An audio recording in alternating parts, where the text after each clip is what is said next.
그때 열애께서 이렇게 말씀하셨다. 모든 보살들은 본각의 이익에 깊이 들어가므로 중생을 제도할 수 있다. 때 아닌 후세의 진열을 그대로 설법하면 때와 이익이 따라주지 않을 것이다. 혹은 상대의 마음에 따라주면서 설하기도 하고 따라주지 않으면서 설하기도 하며 같지도 다르지도 않게 상응하게 설해야 한다.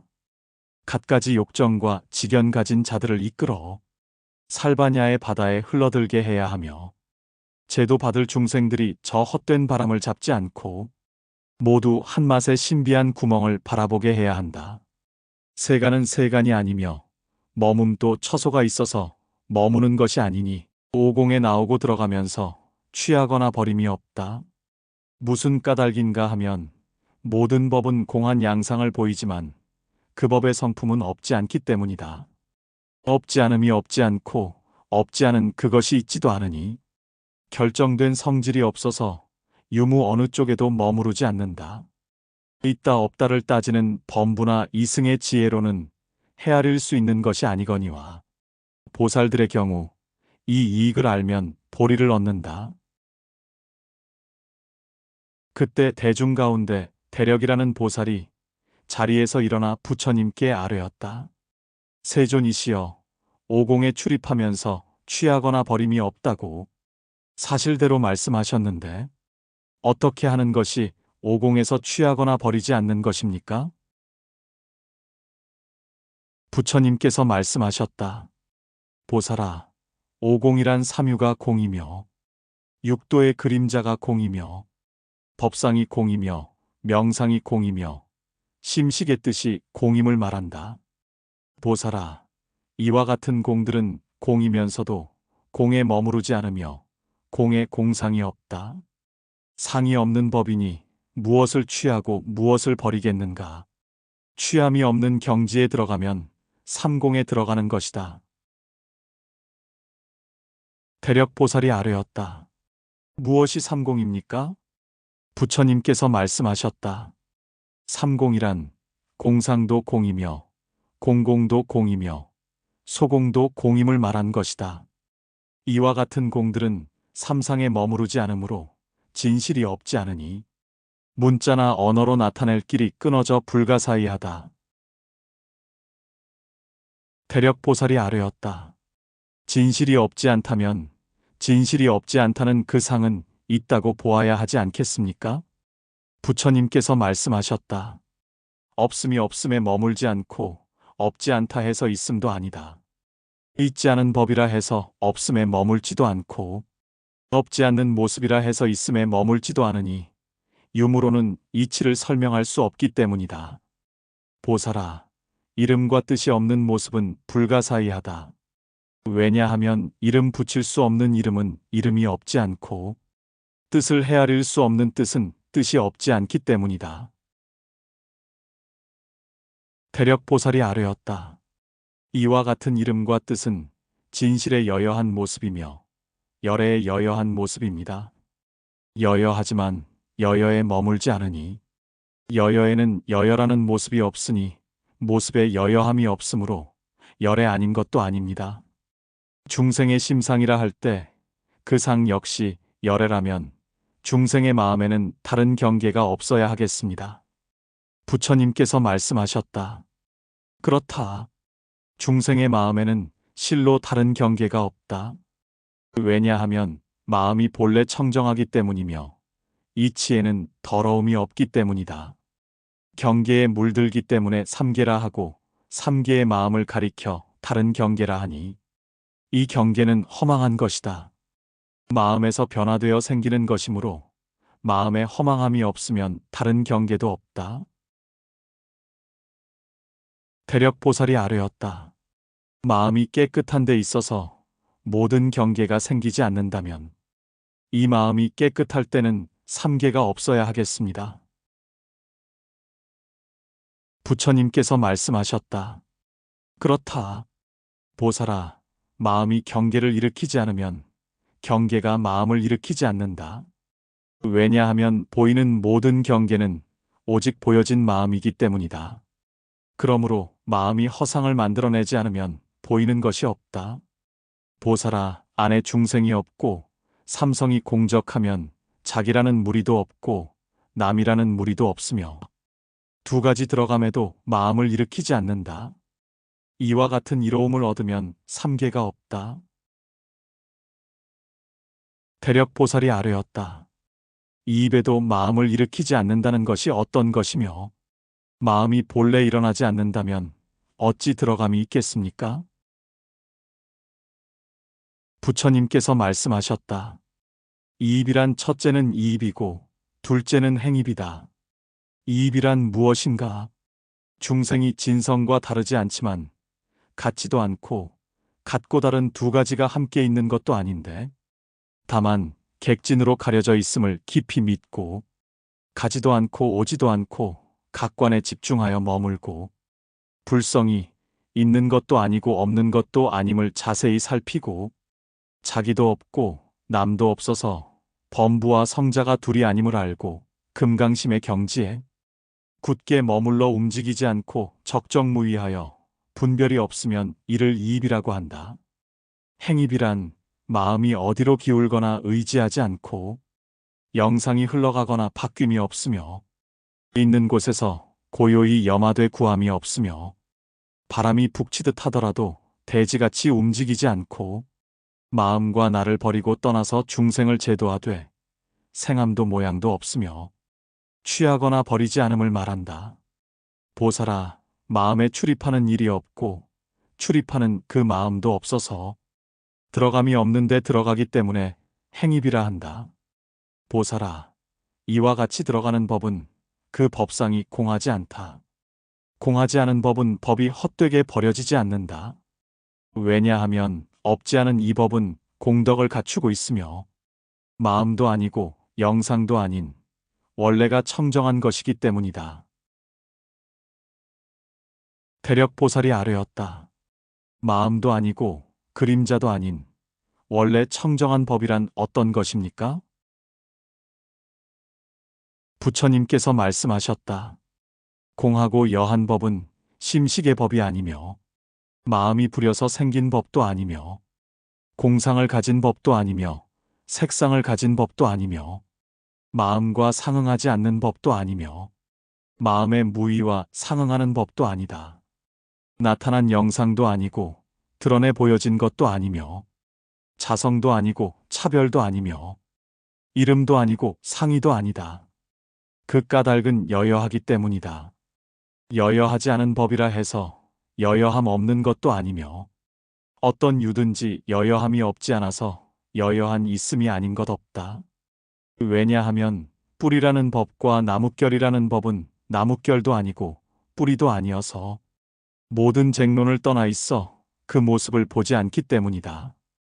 보살아, 보살아, 이와 같은 청정한 법은 생이 생겨나게 할 수 있는 생이 아니며 멸이 멸하게 할 수 있는 멸이 아니다. 대력보살이 아뢰었다. 불가사의하옵니다. 이와 같은 법의 모습은 합하여 이루어지는 것도 아니고 단독으로 이루어지는 것도 아니며 어디에 매인 것도 아니고 무엇을 동반하는 것도 아니며 모이는 것도 아니고 흩어지는 것도 아니며 생기는 것도 아니고 사라지는 것도 아닙니다. 오는 모습도 아니고 가는 모습도 아니므로 불가사의하옵니다. 부처님께서 말씀하셨다. 그렇다. 불가사의하다. 불가사의한 마음이라 할 때 그 마음 역시 그러하니 어째서 그런가? 여여함이 마음과 다르지 않으니 마음이 본래 여여하기 때문이다. 중생과 불성은 하나도 아니며 별개도 아니다. 중생의 성품은 본래 생멸이 없고 생멸의 성품은 그 성품이 본래 열반이다. 성품과 모습이 본래 여여하니 여여함은 움직임이 없기 때문이다. 모든 법상은 인연을 따르는 것이라 일어남이 없다. 일어나는 상의 본성은 여여한데 여여한 것은 움직임이 없다. 인연의 성질과 형상은 그 특성이 본래 공하여 없는 것이고 연과 연은 공하고 공함으로 연이 일어나는 일이 없다. 연을 따르는 모든 법은 미혹한 마음에서 허망하게 보는 것이며 그 나타난 현상은 본래가 생긴 것이 아니니 연이 본래 없기 때문이다. 마음도 법의 이치와 같아서 자체가 공하여 없는 것이다.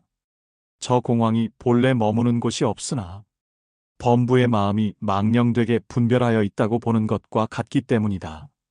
여여함의 상은 본래 있고 없고 한 것이 아니다. 있다, 없다 하는 개념은 오직 심식을 보는 것이다. 보살아, 이 상은 마음의 성품과 같이 자체가 없지도 않고 자체가 있지도 않아서 있는 것도 아니고 없는 것도 아니다.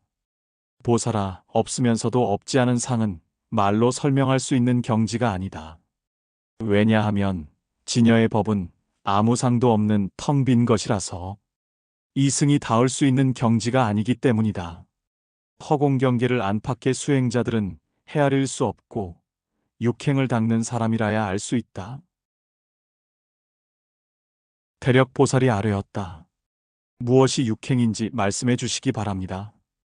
부처님께서 말씀하셨다. 첫째는 십신행이고, 둘째는 십주행, 셋째는 십행행, 넷째는 십회향행, 다섯째는 십지행, 여섯째는 등각행인데 이렇게 행하는 사람만이 이를 알 수 있다. 대력보살이 아뢰었다. 실제인 본각의 이익은 출입이 없는데 어떤 법, 어떤 마음으로 실제에 들어갈 수 있습니까? 부처님께서 말씀하셨다. 실제의 법이란 한계를 갖지 않는 법을 말한다. 그러므로 한계 없는 그 마음이 실제에 들어간다. 대력보살이 아뢰었다. 끝없는 마음에서 나온 지혜는 그 지혜가 한계가 없고 한계 없는 마음은 마음이 자제하니 자제한 지혜라야만 실제에 들어갈 수가 있습니다. 그런데 저 범부처럼 빈약한 마음을 가진 중생은 그 마음이 매우 숨가쁘니 무슨 법으로 다스려야 굳은 마음을 가져 실제에 들어갈 수 있게 하겠습니까? 부처님께서 말씀하셨다. 보살아, 저들의 마음이 숨가쁜 이유는 안팎의 번뇌와 거기 딸린 번뇌가 끊임없이 흘러서 물방울이 모여 바다를 이루듯 하고 하늘바람이 바다에 북치듯이 물결을 일으켜 큰 용을 놀라게 하듯 하기 때문이니 크게 놀라는 그 마음 때문에 숨가쁜 일이 많아지는 것이다. 보살아, 저 중생들에게 셋을 간직하고 하나를 지키게 하여 열애선에 들어가게 하면 선정 때문에 마음에 숨가쁨이 없을 것이다. 대력보살이 아뢰었다.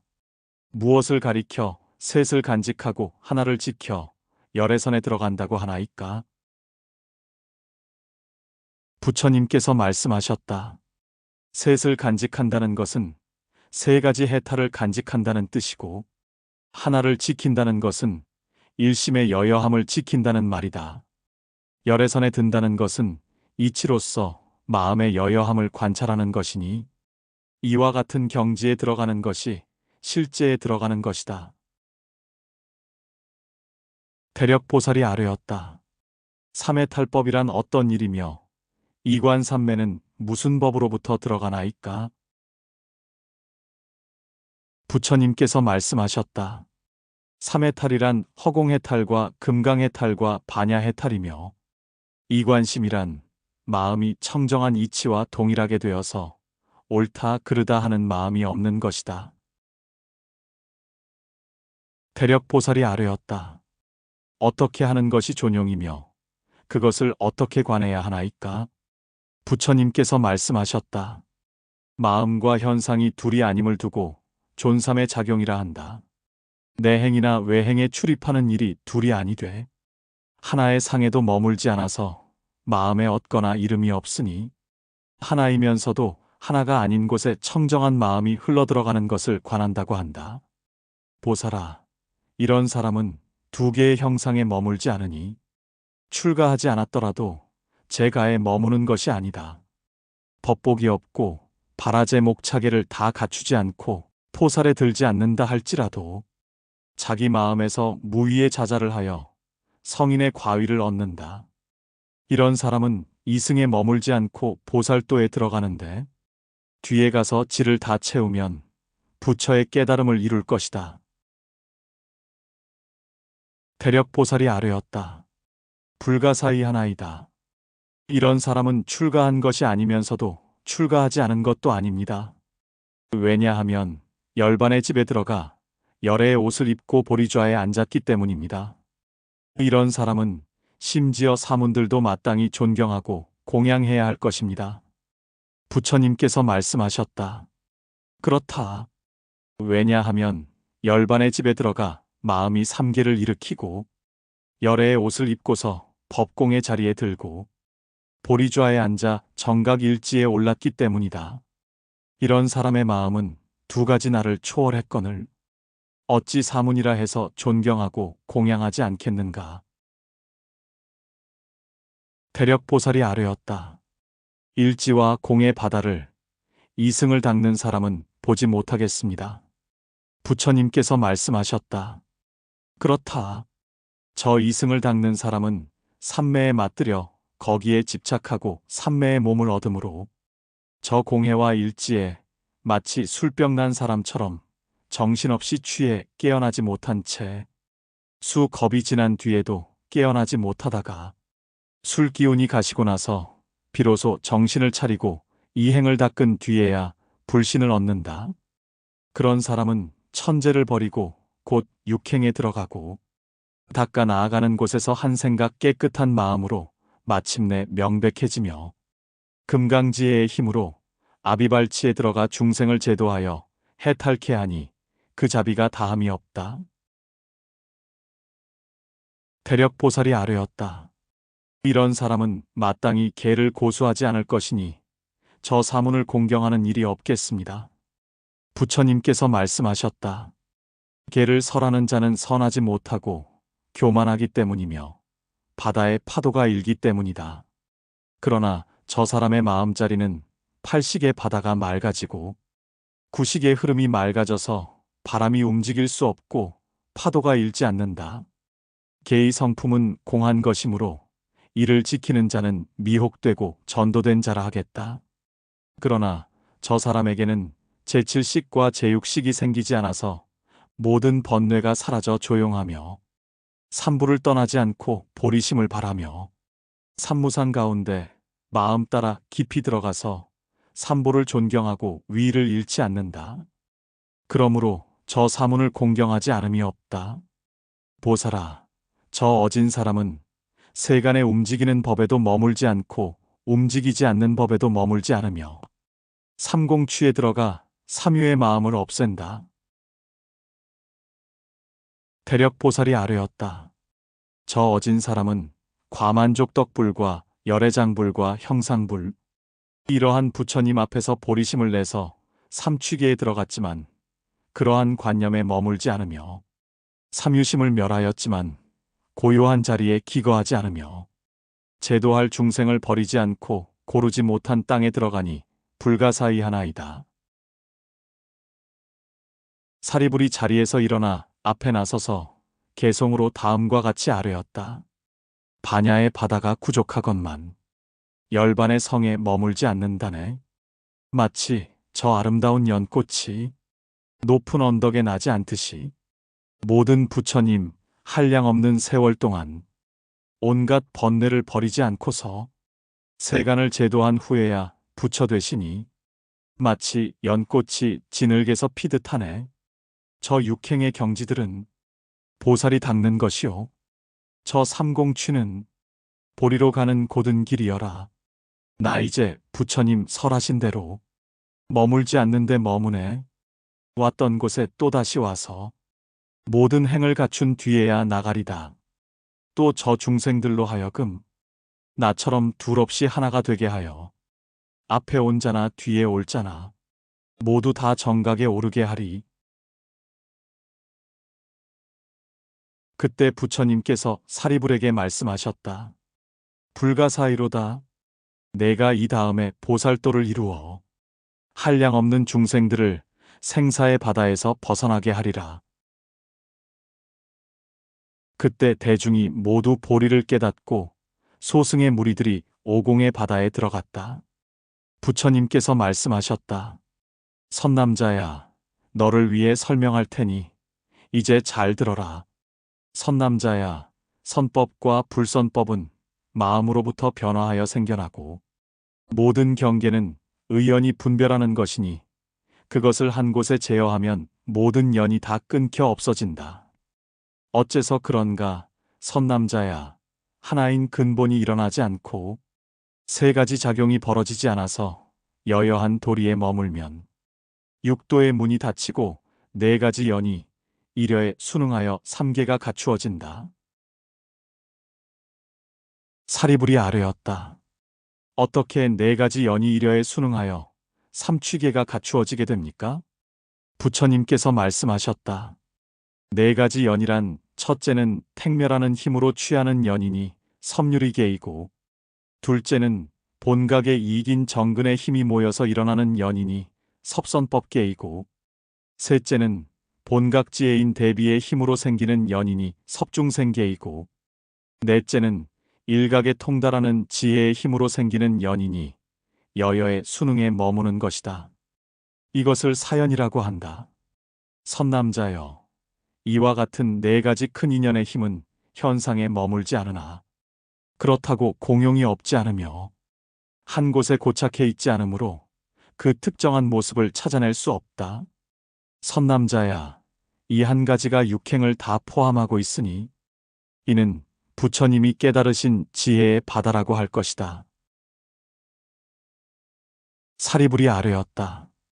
현상에 머물지 않으면서도 공용이 없지 않다면 이 법은 진공이라서 상락아정하니 두 가지 알을 넘어선 대반열반이며 그 마음이 걸리는 데가 없을 터이니 이것이 큰 힘이 있는 관법이겠나이다. 그리고 이 각을 관하는 데는 37도품법을 다 갖추었을 것입니다. 부처님께서 말씀하셨다. 그렇다. 37도품법을 다 갖춘다. 어째서 그런가? 사념처, 사정근, 사여이족, 오근, 오력, 칠각, 팔정도 등은 이름은 많으나 뜻은 하나여서 다 똑같지도 않으며 그렇다고 각각 다른 것도 아니기 때문이다. 명칭과 수 때문에 이름과 글자를 붙이는 것이지 그 법은 얻지 못한다. 얻지 못하는 법은 한 가지 뜻으로서 문자로는 나타낼 수 없다. 문자로 나타낼 수 없는 모양은 진실한 공성이다. 공한 성품의 뜻은 실제와 다름없이 여여하며 여여한 도리는 모든 법을 다 갖추고 있다. 선남자야, 여여한 도리에 머무는 자는 삼고의 바다를 건넌다. 사리불이 아뢰었다. 만법은 다 글이고 말인데 글과 말은 특성상 뜻이 될 수 없습니다. 여시란 뜻은 말로 설명할 수 없는데 지금 열애께서는 어떻게 설법하시나이까? 부처님께서 말씀하셨다. 일어난다거나 하는 식으로 말하여 말할 수 없는 것을 말하기 때문이니 이런 이유로 설한다.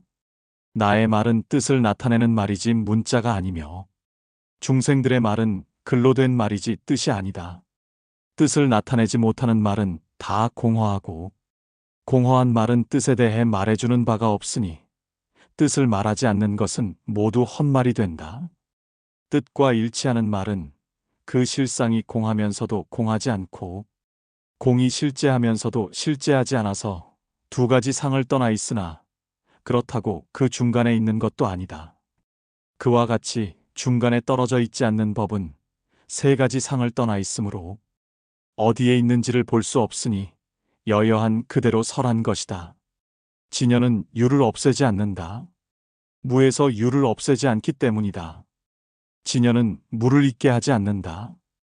유 가운데 무를 있게 하지 않기 때문이다. 유무가 있지 않으니 유무가 있지 않음을 설하기 때문에 진여도 있지 않다. 진여는 있게 하지도 않고 진여는 없게 하지도 않으니 여여하게 설한다.